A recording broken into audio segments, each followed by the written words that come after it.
Hi everyone. आज हम discussion करेंगे फ्री रेडिकल रिएक्शन के बारे में।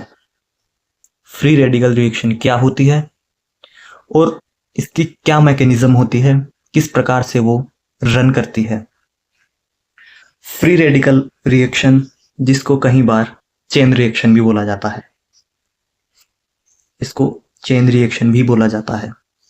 चेन रिएक्शन बोलने के पीछे का रीज़न है कि ये अगर एक बार स्टार्ट हो जाए तो ये 3 स्टेप में जाकर कंप्लीट होती है। सबसे पहला स्टेप होता है इनिशिएशन का, दूसरा स्टेप होता है प्रोपेगेशन का, जिसमें जो रिएक्शन है वो आगे प्रोपेगेट करती है, और लास्ट स्टेप होता है इसका टर्मिनेशन का। तो आइए शुरू करते हैं।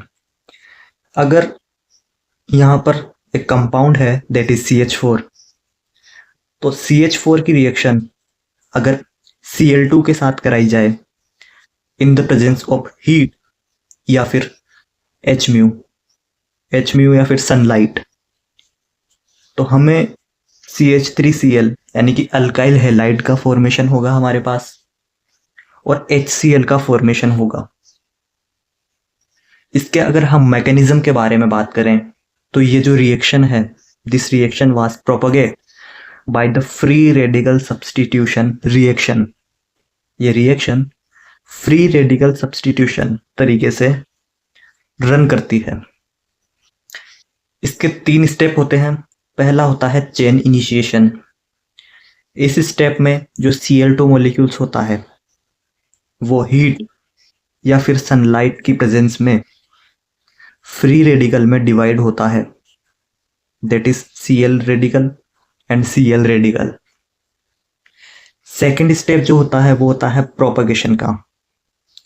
इस स्टेप में ये जो फ्री रेडिकल होते हैं ये बहुत अनस्टेबल होते हैं, ये बहुत उतावले होते हैं किसी दूसरे कंपाउंड के साथ रिएक्ट करने के लिए। तो ये जो फ्री रेडिकल है that is Cl free radical, ये रिएक्ट करता है CH4 मॉलिक्यूल्स के साथ और इसको कन्वर्ट कर देता है CH3 रेडिकल और बना लेगा HCl। यानी कि ये जो Cl रेडिकल था इसने CH4 मॉलिक्यूल्स में से एक H लिया और HCl का फॉर्मेशन किया और एक कंपाउंड CH3 फ्री रेडिकल बना दिया।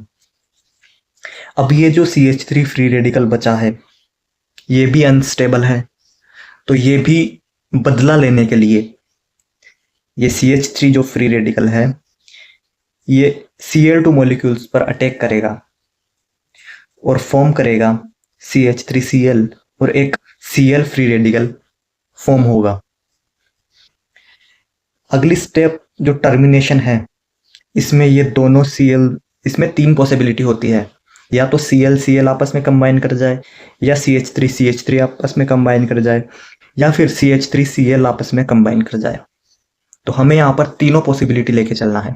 या तो Cl कंबाइन करेंगे और Cl2 फॉर्म करेंगे, या फिर CH3 कंबाइन करेंगे और CH3 molecules that is ethane का फॉर्मेशन करेंगे, या फिर ऐसा भी हो सकता है कि CH3 फ्री रेडिकल और Cl फ्री रेडिकल रिएक्शन करे और CH3Cl का फॉर्मेशन करें। तो इस प्रकार ये रिएक्शन रन करती है। इस रिएक्शन का यूज जो होता है वो न्यूक्लियर रिएक्शन जो होती है, जो न्यूक्लियर रिएक्शन होती है उन रिएक्शन में भी ये चेन रिएक्शन ही काम आती है, जिसमें कि यूरेनियम की जो रिएक्शन होती है वो इसी चेन रिएक्शन के थ्रू चलती है और हमें एनर्जी प्राप्त होती है। Okay student, thank you everyone.